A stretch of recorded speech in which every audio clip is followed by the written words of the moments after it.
Hey friends, Daily Dub, hump day, and I've got heads. I've got new heads. Anyway, I have a few questions to talk about today from Manny G. Is it hard to have personal relationships because of work and travel? And I'm imagining he means not just both in the romantic sense as well as family and friends. And then from Ed, how and why did I choose my career? And then from Chocobo, what is my favorite foods, favorite junk food, very healthy food, childhood food, adult? So I'll try to talk about those. First, relationship question. I would say it is a challenge, but it's all about do the people that you're in relationships with, whatever they are, understand? And are they understanding? So I've been traveling like this for... almost 4 or 5 years now. Between when I was in Oklahoma, I had to travel a little bit, and that was back before 2015, and now it's 2019. So I've been doing this for quite a while now, actually. And, during a part of that time, I was in a very long, serious relationship. It was long-term and long distance. And then I've had other random relationships romantically during that time or whatever, and folks that I've hung out with, and depending on the levels of seriousness. And I wouldn't say that it's necessarily impacted any of that. You're certainly not going to be home every night with the dog and the kids. But so it just changes though, because it also opens up all other kind of opportunities to travel, to get to do things. I get lots and lots of rewards points, free flights, free hotels. So you get to do things, look at that, that you don't normally get to do. So it's all about everything else, right? Like pros and cons, give and take. You have a career like this, you obviously get a certain level of blessings. You also have a certain amount of things you give up. So a true dating life, like going out every night, different girl, different guy, whatever, trying to date, yeah, it would impact that. But I've been a serious relationship guy most of my life. In fact, probably since I began dating, I've been in very serious relationships almost the entire time. So anyway, that's the answer to that question. In terms of family and friends, it's the same thing. Like my friends, I don't get to see them that often.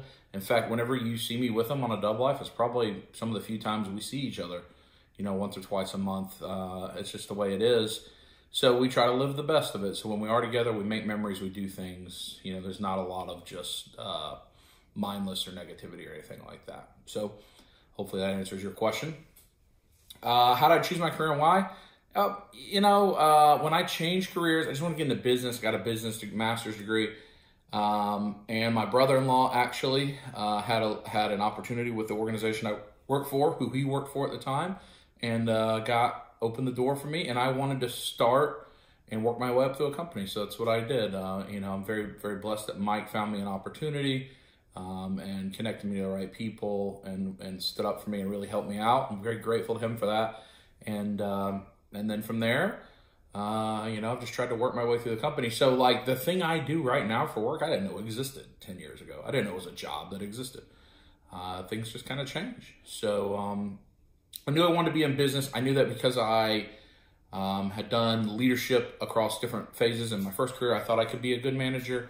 I feel like I'm good with people. I think I can influence positively. So I just thought management was the way to go. But then in the consulting side of things, 'cause I'm also very analytical, I try to look at improvements and things like that. So that's kind of the way it went.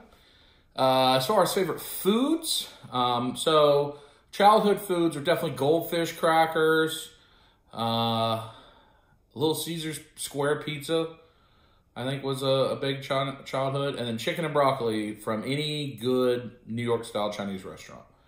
Those are some of my favorite foods as a kid. Now, as a young kid, at Sheely's Barbecue, I would eat liver nips. I don't know what that is. I have no interest to eat it as an adult. My mom likes to poke fun at me about that, but that was a thing I really liked as a child, apparently. As an adult, I still love a good brown sauce chicken and broccoli. I get that a couple times a month usually.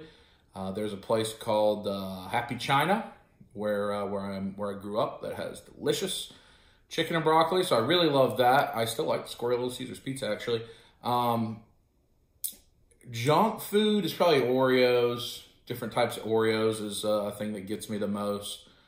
In terms of healthy food, I actually don't mind like most vegetables, really. And not even just the way we cook vegetables here in the South with like bacon and butter. I mean, I can eat most vegetables. I don't really like a salad, but in terms of like sauteed vegetables, roasted vegetables, things like that, they don't bother me. I could go vegetarian before I could go vegan. The absence of dairy products would be harder for me than the absence of meat.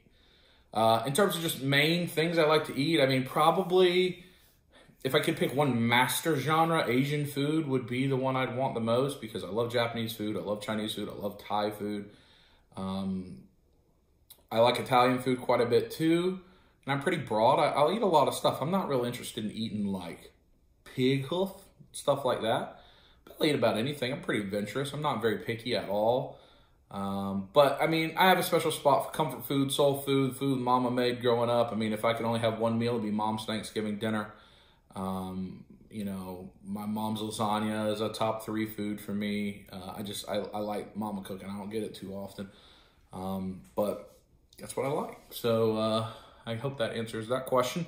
So, anyway, that's today's Daily Dub. I do, as you see, have some prizes here. And then I got 4 new heads from Golden Hand Customs. I've got a Black Widow, Bucky, Hawkeye, and Thor for the SH Figure Arts. The Thor also has an eye patch that you really probably can't see. That's removable. And then I also picked up from my older sister Kimberly, Black Widow and Hawkeye, which are my payment for her for helping me design the merchandise page, which if you haven't picked up your Big Dub merch, go to the link in the description and get a little merch and a little squeeze and a little touch and all of that. Debauchery. Oh! So later today, I'm going to shoot a full video for these. I may put it up tonight so you can see the Golden Hand Customs review. I'll definitely put some shots on my Instagram. These guys and anything else unboxing you'll see on a future episode of Dub Life. So anyway, I hope you're having a good hump day. We're more than halfway. I'm very late on my lunch break today. I had all this stuff. Oh, if you don't watch Instagram or my live feeds, I'm home, obviously. I'm not in Maine. We tried to get away from the storm before the 18 inches of snow dumped on our head. And it was a long day. I didn't get in till 1:30 in the morning, but I got here. So anyway, hope you're having a good hump day. Sometimes you just got to hold your fingers like this, right? Like you're thinking, and you stroke that little area and go, and you squeeze it.